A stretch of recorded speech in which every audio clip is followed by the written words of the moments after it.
Les verbomoteurs.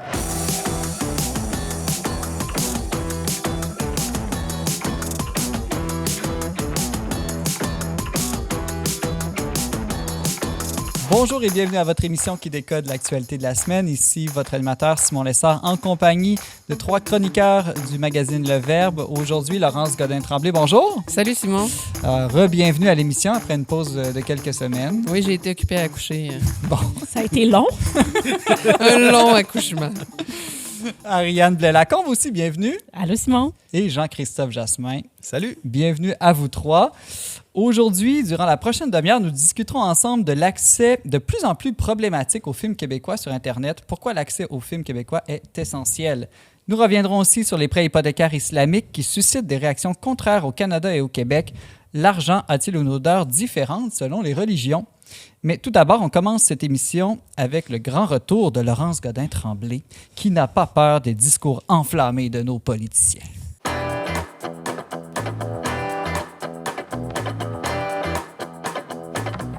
La semaine dernière, le chef du Parti québécois, Paul Saint-Pierre Plamondon, a prononcé un discours à l'occasion du Conseil national de son parti où il a promis à ses militants un référendum sur l'indépendance du Québec d'ici la fin de la décennie, a-t-il dit, en affirmant qu'une menace existentielle du fédéral plane contre le peuple québécois. Laurence Godin-Tremblay, les réactions de ce discours de PSPP ont été très vives et c'est le moins qu'on puisse dire, très vives. De quoi est-ce qu'on l'accuse au juste? Bon, c'est pas tout le monde là, qui l'accuse de quelque chose, mais ceux qui l'accusent de quelque chose l'accusent, je dirais, il y a deux facettes. Là. La première, c'est qu'on on prétend qu'il a changé de ton. Là. On dit, on aimait tellement PSPP, le ton modéré, le ton posé. Et là, il aurait un discours, certains disent alarmiste, extrémiste, catastrophique. Donc, c'est comme si on dit, alors qu'il était modéré avant, il deviendrait extrémiste. Ça, c'est la première chose dont on l'accuse. Là, La deuxième chose, après ne pas être modéré, ce serait de verser non plus dans l'argumentaire, dans la rationalité, mais dans les émotions. Là, on prétend qu'il veut faire peur et non plus argumenter comme tel. OK. Donc, si je comprends bien, qu'on soit pour ou contre là, l'indépendance du Québec, ici, c'est pas... Bon, on peut s'imaginer que ceux qui le critiquent sont plutôt contre. Le plus souvent, oui. Mais tout de même, il s'attaque à la forme davantage de son discours. Pourquoi, selon toi, est-ce qu'il y a plusieurs Québécois qui n'aiment pas là, ce genre de discours fort, idéaliste, passionné? Mais ça, c'est ce qui m'a fasciné dans la réaction des gens, là, c'est ce mantra-là qu'on répète au Québec puis qu'on entend souvent, qui est les Québécois, vous me direz si vous entendez ça, mais il me semble qu'on répète ça, les Québécois n'aiment pas les extrêmes, les Québécois aiment la modération, les Québécois aiment les tons posés quand c'est rationnel, etc. Puis c'est ça qui m'a fasciné un peu dans la réaction, mais qu'on trouve dans différents sujets. Là. C'est toujours quelque chose qu'on répète. On parle même de l'extrême centre pour qualifier ce que les gouvernements visent au Québec ou ce que la classe politique aime. En tout cas, quand j'écoute les discours de François Legault, je dirais que c'est pas très passionné. Là. Non, c'est ça. Puis à l'inverse, une politicienne comme Catherine Dorion, qui, elle, avait des discours passionnés, suscitait aussi le même genre de réaction que PSPP vit en ce moment. Exactement. Là. C'est comme... c'est ça. Donc, on répète que les Québécois n'aiment pas les extrêmes. Et c'est vrai, dans une certaine mesure, là, justement, là, Catherine Dorion polarisait, là, PSPP a polarisé dernièrement. Mais ce qui me fascine dans ça, bon, premièrement, c'est la propension à donner des étiquettes. Hein. C'est tout de suite d'identifier quelque chose de fort comme quelque chose d'extrême. Un exemple que je donne souvent quand je réfléchis quand je parle de cette problématique-là, c'est que je dis, mettons que mon mari me disait, Laurence, j'aurais envie de te tromper avec 10 femmes. Pas sûr que ton mari te le dirait, même s'il le pensait. Mais mettons qu'il me dirait ça. Okay. Mais mettons, mon mari me dit, je veux te tromper avec 10 femmes, puis je réponds, non, avec aucune femme. Puis là, il me répondrait, c'est un peu extrême, aucun. T'aurais pas un envie, juste milieu. T'aurais pas envie de faire un juste milieu, puis tu sais, qu'on s'accorde à 4 ou 5. Mais il y a quelque chose de c'est modéré, ça. C'est ça. C'est comme si ça serait modéré. Puis je trouve qu'il y a quelque chose de ça dans le rapport qu'ont les Québécois avec la modération. Des fois, il y a quelque chose de l'ordre du jeu de mots. C'est-à-dire que, prenons n'importe quel sujet, là. Bon, prenons celui dont je parle tout le temps, la théorie du genre. Puis disons, mettons, quand les gens disent, bon, ça serait extrême de proposer des chirurgies à tous les enfants qui sentent de la dysphorie du genre. Mm-hmm. Mais là, si tu réponds, et si c'était à aucun? Là, aucun, là, ça, c'est extrême. On peut pas faire un juste milieu, puis il y en aurait... Bon, fait que c'est comme si, dès qu'il y a le mot « aucun », ou dès qu'il y a certaines formes du discours, là, c'est comme si on juge ça extrême. Puis dans le discours de PSPP, si je reviens à ce sujet-là, ce qu'on qualifie d'extrême, ce qui donne l'impression aux gens que là il n'y a plus son ton posé, c'est qu'il est aussi référé à l'histoire. Puis en référant à l'histoire, il a prononcé des mots comme qu'à une certaine époque, il y a eu des exécutions, puis des déportations. Ce sont des faits. Et ce sont des faits là, par rapport aux Canadiens français. Aux Canadiens français versus les Britanniques. Puis là, c'est comme si le seul mot déportation-exécution, qui a une lourde charge, faisait en sorte que ses propos devenaient extrêmes. Alors que, bon, si on regarde bien le discours, c'est ça, il réfère... On peut ne pas être d'accord avec son argument. Là, son argument étant que si on fait l'analyse du passé, on constate qu'il y a toujours eu, de la part du Canada, une intention d'assimiler les Canadiens francophones, etc. Donc, on peut ne pas être d'accord avec C'était la ligne de mon cours d'histoire en secondaire 4. Donc, on peut ne pas être d'accord avec l'argumentaire, mais c'est difficile de... Ça me paraît exagéré de dire que parce qu'il réfère à ces faits-là historiques, qui sont effectivement, je veux dire, qui bouleversent, qui sont forts comme faits, ça fait de son discours quelque chose d'extrême. C'est comme si les gens disent que PSPP aurait dû s'en tenir à des arguments comme dans le futur, si on devient indépendant, le Québec va devenir écologique plus, ça va être plus facile de contrôler l'immigration pour la langue. C'est comme si les gens disent il faut qu'ils s'en tiennent à des arguments conséquentialistes, là, qu'on peut mesurer, qui sont tournés vers l'utile. Donc, quelque chose de très, de très calculateur. Puis l'analogie aussi que je ferais avec ça, c'est que en fait, les gens pensent qu'un discours rationnel doit tout le temps être comme ce qu'on peut calculer. Alors qu'il y a beaucoup de décisions dans notre vie, je pense, qui à un moment donné demandent aussi de s'ancrer dans un récit. J'irais même jusqu'à un mythe, là, quelque chose de plus grand qui nous dépasse, et qui doivent aussi, ça c'est l'autre aspect, faire appel à des émotions. Par exemple, si j'avais voulu tout calculer, je me serais probablement pas mariée. Si j'avais voulu tout visualiser, là, bon, je suis mieux de me marier avec lui parce que je pense qu'il va avoir une bonne job plus tard, puis là, après ça, nos enfants vont être comme ça, puis il est grand, nos enfants vont être grands, puis là, bon, je sais pas, quelque chose comme ça. En fait, je me serais probablement pas mariée. On sent que tu y as pensé un peu quand même. J'ai quand même calculé un peu. mais de fait, c'est ça, cette propension qu'ont les gens à vouloir quelque chose qui se calcule, quelque chose d'assez simple, qui ne s'ancre pas dans quelque chose de plus grand, explique différents phénomènes, justement, là, mais explique ça, là, que sur l'indépendance, il faudrait en parler juste de manière conséquentialiste. Ouais. Puis après, je pense que c'est ça aussi par rapport à d'autres décisions qu'on prend dans notre vie. Le mariage n'est pas très populaire parce que le mariage aussi a quelque chose de faire un pas qui nous dépasse. Les réflexions religieuses ne sont pas populaires aujourd'hui parce qu'il y a aussi quelque chose qui n'est pas de l'ordre juste du calcul, tout ça. Mais ça ne veut pas dire que c'est pas de la rationalité, tout ça. Puis ça ne veut pas dire non plus qu'il n'est pas rationnel d'en appeler aux émotions puis de susciter de grandes émotions, surtout quand on a de grands projets. Parce qu'après tout, en politique, on a le droit d'utiliser de rhétorique et d'être passionné aussi. C'est pas nécessairement être démagogue que d'avoir un discours passionné. Non, mais comme d'une part, bon, susciter les émotions, c'est pas mauvais. Là. Si y a un ours qui approche puis te dit attention, Simon, il y a un ours derrière toi, tu vas pas me répondre arrête de susciter la peur, Laurence. Là, tu vas me dire oui, il faudrait. Ou si tu le dis sur un ton très monotone, ça conviendrait même pas, en fait. Ça conviendrait. Il faut que je suscite très fortement l'émotion chez toi. Puis il y a quelque chose de ça dans l'argumentaire de PSPP, c'est qu'il nous dit c'est vrai, si le Québec est vraiment en train de mourir, puis c'est ce qu'il croit, là on peut après ça argumenter contre lui si on n'est pas d'accord, mais c'est ce qu'il croit, il faut être un peu alarmiste si c'est vraiment ça sa position. De la même façon que si un ours est sur le point de te tuer, je vais être alarmiste. OK, mais c'est pas le cas. Non, inquiète pas. Dans vos bureaux du Verbe, il n'y a pas d'ours. Il y a Antoine Malenfant qui est quand même... assez dangereux, assez rare. Qui peut être quand même assez peurant, mais sinon, personne. OK. Merci, Laurence Godin-Tremblay. Tu es chroniqueuse pour le magazine Le Verbe. Merci beaucoup. Merci.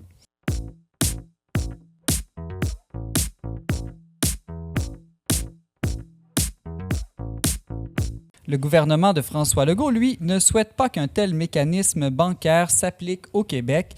Ariane Blais-Lacombe, là, d'abord, peux-tu nous expliquer un peu c'est quoi ça, un prêt hypothécaire islamique? Moi, je pensais que l'argent n'avait pas de religion ni d'odeur. Ça, Simon, c'est très peu connaître les grandes religions que de penser qu'il n'y a rien au sujet de l'argent là-dedans. Donc, un prêt, ce qu'on appelle les hypothèques islamiques, c'est finalement un produit financier alternatif qui permet aux musulmans d'accéder à la propriété tout en de manière conforme à leur foi. Parce que dans la charia, la loi islamique, il y a l'interdiction de demander de l'intérêt pour un prêt et de payer de l'intérêt pour un prêt. Donc, les hypothèques, comment elles fonctionnent actuellement au Canada, ça passe par le paiement d'intérêt. Puis ça, c'est contraire à leur foi, ça ne leur permet pas. Donc là, tout le monde s'est enflammé là, sur les hypothèques islamiques et tout ça. On a parlé d'islamisation du Canada. Là, on y allait très fort. Mais ce qu'il faut savoir, c'est que c'est quelque chose qui existe déjà au Canada. C'est pas quelque chose qui est contraire aux lois canadiennes. Par contre, c'est pas offert par les grandes banques canadiennes. Donc, le gouvernement, dans son budget, a été quand même assez flou.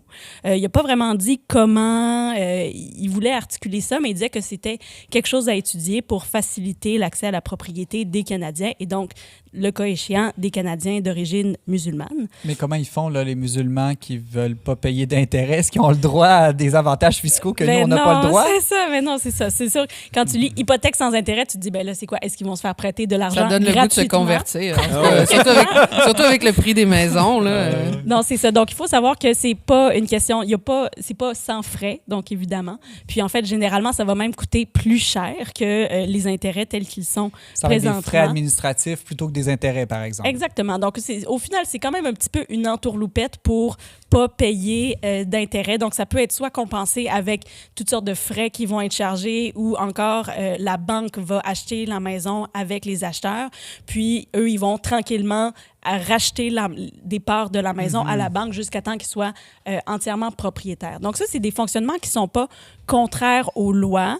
Il y a certains trucs qui sont un petit peu dans une zone grise. Donc, de savoir, par exemple, est-ce que les acheteurs de maisons ont les mêmes droits que des locataires, vu que c'est comme un peu s'ils louaient la maison en vue de l'achat.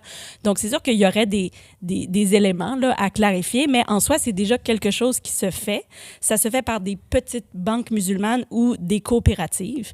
Puis, l'idée aussi du gouvernement en disant on va soit élargir ça, reconnaître ça, tout ça, c'est aussi que ça soit plus intégré dans le système, probablement aussi pour mieux protéger ces gens-là, parce que malheureusement, il y a eu des cas de fraude par le passé, vu que c'est pas des établissements aussi bien reconnus que les grandes banques canadiennes. Donc, ça serait l'idée un peu, j'ai lu que c'est un peu des gens qui faisaient le parallèle avec la marijuana, donc plutôt que le faire de manière illégale ou pas encadré, mais on va vraiment le légaliser, l'encadrer pour que ça soit plus sécuritaire pour les gens qui veulent avoir recours à ces produits-là. Là, au Québec, par contre, le ministre responsable de la laïcité, Jean-François Roberge, lui dit que ça pourrait créer un inquiétant précédent que de favoriser le développement de ces prêts hypothécaires islamiques.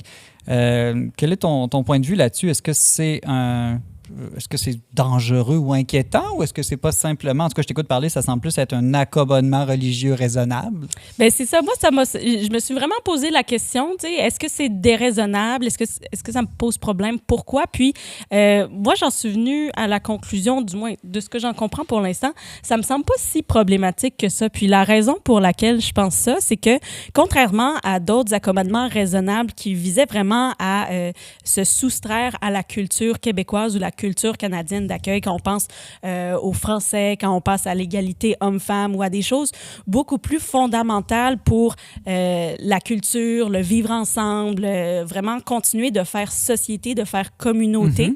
Bien, payer de l'intérêt, je trouve pas que c'est quelque chose de vraiment culturel au Québec. Tu sais, si toi et moi... En fait, ça va rien changer pour toi et moi si quelqu'un utilise ce type de prêt hypothécaire-là. Exactement. Fait que, tu sais, on peut quand même, on peut parler, on peut entrer en relation, payer de l'intérêt, je trouve pas que c'est vraiment marquant. Est-ce que c'est pas le mot islamique qui dérange au Québec, au fond? Bien, fort probablement. Puis en même temps, je veux dire, il y a d'autres enjeux qui rentrent en vigueur, comme ne pas payer d'intérêt et ne pas charger d'intérêt. C'est un des aspects des règlements financiers dans la charia, mais il y en a d'autres. Par exemple, la source de financement doit être halal. Donc, la petite banque ne peut pas aller chercher du financement chez Labatt ou les producteurs de porc du Québec. Donc, ça fait que les sources sont plus limitées. Aussi, il y a certaines règles par rapport au concept d'assurance même. Donc, c'est sûr que si les grandes banques veulent créer des hypothèques islamiques, il faudrait créer, en fait, toute une gamme de produits. Puis c'est là que ça deviendrait peut-être complexe. Donc, le gouvernement ne s'est pas encore avancé là-dedans. Mais moi, que ça existe, que ça soit légal au Canada, puis que ça soit fait par certaines institutions pour répondre à cette demande-là, je ne vois pas ça comme étant illégitime en soi. Et pour les catholiques et les chrétiens, quel est notre rapport à l'intérêt? Est-ce que tu as un petit point là-dessus? Ben oui, en fait, ben c'est ça. Comme je te disais au début, dans la Bible aussi, là, ça dit qu'il ne faut pas faire d'usure. L'usure, c'est défini comme un intérêt qui est démesuré, qui est trop grand. D'ailleurs, au Canada, c'est même défini par la loi. Est-ce que tu veux deviner? Je continue avec mes devinettes. Ouais. On s'en souvient.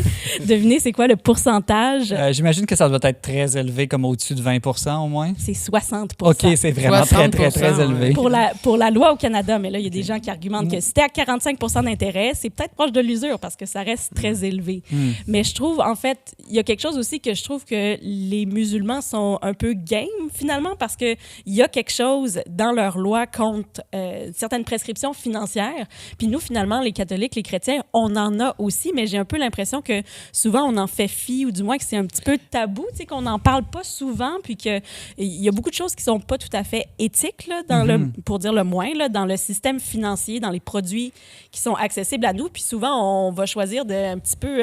on va se mettre des œillères, on va dire « Ah ben là, j'ai pas vraiment le choix, il faut que je le fasse », tandis que eux, ils ont des convictions, puis c'est pas des convictions qui me semblent déraisonnables, puis ils vont demander à ce que ça soit appliqué. Mais c'est quand même, il y a quand même une nuance, il me semble. Par exemple, si on lit sur l'usure chez Thomas d'Aquin, ça s'ancre dans toute une considération sur le vol en général. Par exemple, si quelqu'un te vend un produit plus cher que ce qu'il vaut réellement, puis qu'il fait un profit avec ça, là, c'est-à-dire qu'il n'y a pas un échange réellement égal selon le temps qu'il a travaillé, tout ça, c'est du vol. Bon, fait que de ce point de vue-là, je trouve ça plus riche là, comme réflexion, parce que si finalement on augmente le prix de la maison pour compenser le fait, en tout cas, il y a une espèce de jeu de mots là, pour compenser l'intérêt, tout ça, pourquoi est-ce qu'on tombe pas dans une forme de vol, là, au sens où il y aurait une disproportion entre le bien vendu et tout ça, d'une part. D'autre part, Thomas d'Aquin va quand même dire aussi que c'est une chose prêter de l'argent à usure, le faire soi-même, versus emprunter de l'argent à usure. Donc, subir une injustice, ça, c'est pas péché, là, c'est au sens Sauf que quand je subis une injustice, je permets à l'autre de la commettre contre moi quand même. Oui, mais tu sais, c'est un peu... Thomas d'Aquin donne l'analogie, c'est comme si moi-même, je faisais un produit puis j'acceptais de le vendre moins cher qu'il n'est. Tu sais, on pourrait dire que je subis une injustice, ou on pourrait simplement voir ça comme... une forme un don, etc. Oui, c'est ça, un don. Donc, dans une certaine mesure, je trouve qu'il y a une nuance. Là, le don est moins pire que le vol, quand même, hein? Ben, il me semble. Fait que, je trouve ça... Je serais curieuse de savoir pourquoi, mettons, dans la charia, on peut pas prêter à usure. Ça, je comprends, mais pourquoi est-ce qu'on pourrait pas subir l'usure?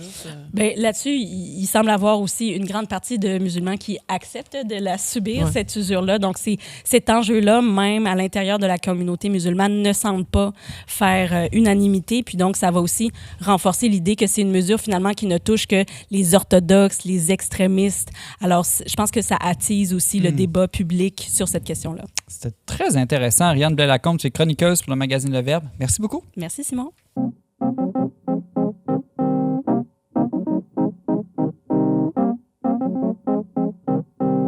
Un article d'Étienne Paré dans Le Devoir cette semaine rapportait que l'accès à de nombreux films emblématiques du cinéma québécois est rendu extrêmement compliqué, puisque non diffusé sur les plateformes en ligne et souvent même impossible à louer sur Internet. Jean-Christophe Jasmin, ça, c'est un enjeu de taille selon toi. Pourquoi est-ce que c'est important l'accès aux films cultes québécois? parce que la culture québécoise est tellement unique et extraordinaire. C'est désolant d'enterrer 80% des produits culturels qu'on fait puis les rendre indisponibles aux générations futures. Quel film, par exemple, là, qui est rendu presque impossible à voir aujourd'hui? Moi, j'ai bien aimé, un de mes films préférés, c'est Eldorado de Charles Binamé. C'est comme ça se passe dans le Montréal des années 90, Pascal Bussière. Vous connaissez? Non? Non, écoute. Très bon film. Pas disponible en ligne. J'ai regardé, je pourrais aller à la Bibliothèque nationale, mais le vidéocassette est temporairement retiré, ça dit dans le catalogue. Donc, je doute que le temporaire... Il faut habiter proche de Montréal, ce qui est un deuil pour plusieurs. Puis la vidéocassette, je suis pas mal sûr qu'elle va pas revenir sur les étagères de sitôt. Pourtant, un excellent film. Mais j'ai vu que même Le Violon Rouge, un film un peu plus connu, là, qui avait, il me semble, été nominé aux Oscars, n'est même plus disponible, en fait. Non, là, il faut l'emprunter à ma mère, qu'elle aussi, elle a encore la vidéocassette. On peut avancer les annonces, mais... Ça, c'est à l'Assomption. Il faut vivre proche de l'Assomption, c'est ça? C'est à Ville-Saint-Laurent. Okay. Il y a les bibliothèques universitaires aussi. On n'y pense pas souvent, mais comme la bibliothèque de l'Université Laval, on peut louer un film à partir du site. Soyons honnêtes, là, s'il faut aller dans une bibliothèque aujourd'hui pour louer un film, la réalité, c'est qu'on le regardera plus. C'est une location Internet, en tout cas. Mais c'est fou parce qu'on pensait vraiment que l'Internet allait rendre ça tellement possible qu'il y aurait justement plus de problèmes d'accès, que tout le monde pourrait n'importe où, n'importe quand sur la planète louer n'importe quel film. Puis finalement, on se rend compte que c'est pas du tout le cas. Non, c'est ça. Ouais. Quel est le problème, ou plutôt, qu'est-ce qu'on pourrait faire là, collectivement au Québec pour retrouver l'accès à nos films? Bien, c'est sûr qu'il y a plusieurs pistes de solutions là-dessus. Je pense, même la manière qu'on en discute, ça révèle aussi comment la mentalité a changé depuis les années 90, dans le sens qu'on se dit, OK, les films ne sont pas disponibles en streaming. On pensait qu'Internet allait les rendre disponibles. Je dirais un petit secret, là, mais ils sont encore disponibles sur Internet. Il y a d'autres moyens. Ah, OK. On aimerait pouvoir donner des redevances de manière légale aux artistes. On s'est habitué au streaming. On s'est habitué à dire, OK, je suis prêt à payer pour un produit culturel. Il n'y a pas de problème avec ça. Mais là, c'est là où on explique qu'il y a un gros problème de catalogue. À quelque part, c'est que les catalogues de films sont vendus en bloc, des fois à des producteurs américains, à des distributeurs, je veux dire, américains. Mais la rentabilité n'est pas là. Il y a Patrick Roy des films CVI qui donnait l'exemple, par exemple, du film 23 décembre qui a reçu, je pense, plus de 20 millions au box-office. Sur Apple TV, ça équivaut à une vingtaine de locations. Ils ont eu une vingtaine de locations à 5 $ sur Apple TV. Donc, juste l'heure que ça prend un employé pour mettre en ligne, se rendre disponible en ligne ce film-là est peut-être pas remboursé par les 20 locations. Ben non, exactement. En fait, ça coûte 2000 $ mettre un film sur Apple TV. Fait quand on pense, par exemple, à Myriam Véro qui parle de son film À l'ouest de Pluton, c'était 20 000 $ au box-office. Donc, tu sais, on ne s'attend pas à avoir des grosses rentrées en termes de Mais est-ce que le Québec ne devrait pas créer sa propre plateforme numérique où on pourrait visionner tous nos films québécois? Ben, c'est là qu'il y a plusieurs types de solutions. C'est sûr, premièrement, il faut dire, dans mes recherches, j'ai vu qu'il y a quand même plusieurs plateformes qui offrent des films de répertoire. Pas tous les films de répertoire, mais tu as comme tv5uni.ca où ce que tu peux voir Orfenegro, des films classiques québécois, français. Donc, il faut quand même ou le Internet Archive. Donc, il faut se forcer un peu, mais ces films-là existent. C'est sûr, la question qu'on pose souvent, c'est qu'est-ce que le gouvernement va faire? On dirait que c'est le mode... l'automatisme au Québec. C'est l'automatisme des chroniqueurs québécois. C'est-à-dire, il y a un problème, c'est plate, qu'est-ce que fait le gouvernement?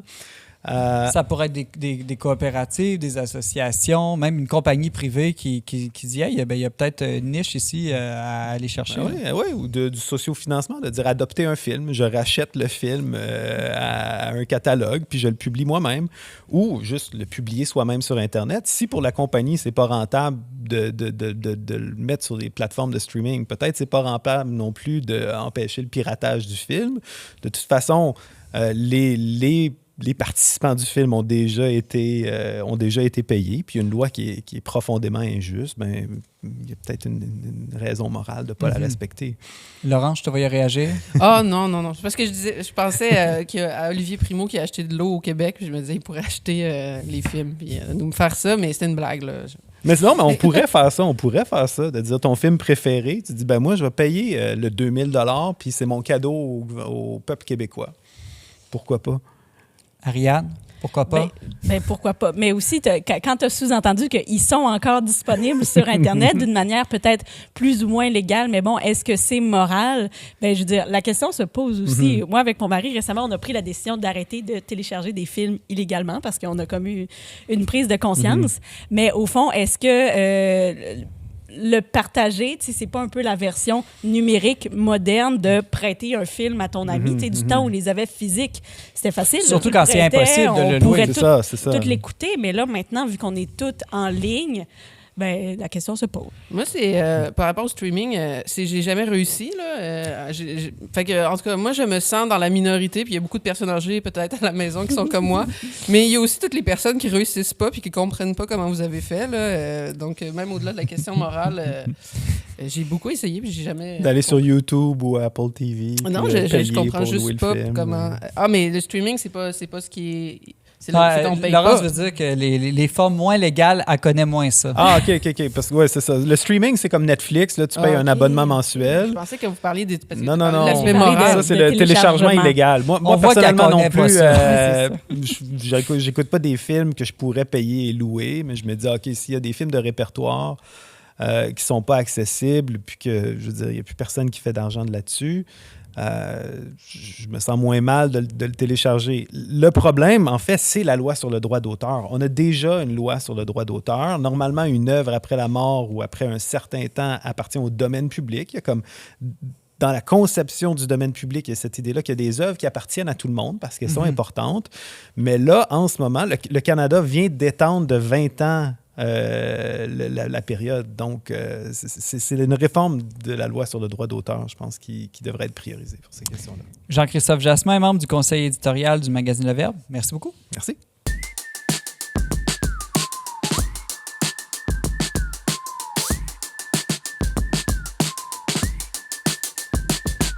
Alors, c'est l'heure de notre suggestion culturelle de la semaine. Il nous reste peu de temps, mais Laurence, tu as lu un livre passionnant. Oui, c'est ça. Ben, après mon accouchement, j'ai fait une infection, mon enfant aussi. Fait qu'on a passé une semaine à l'hôpital, donc j'ai eu le temps de lire.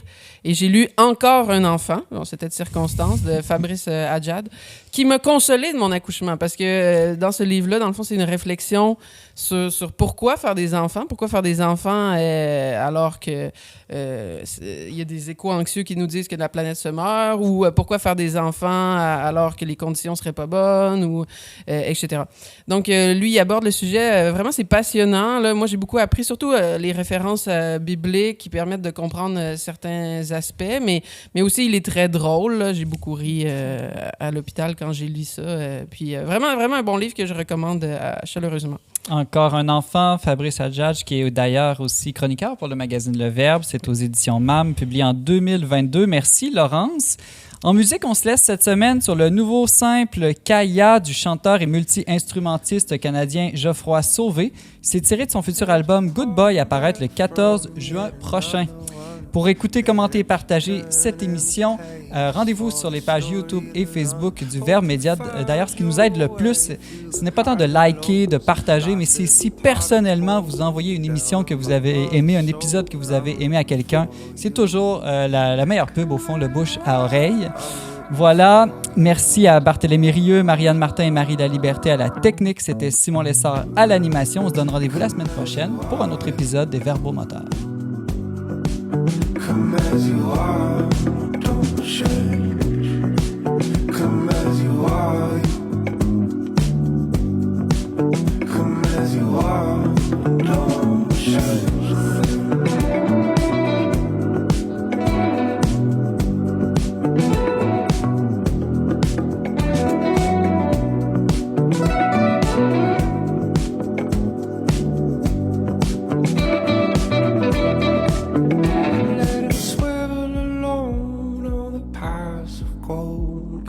Blessings, love, just your health alone. Might be harder to notice when you're running in circles, but the more you try, the less you know.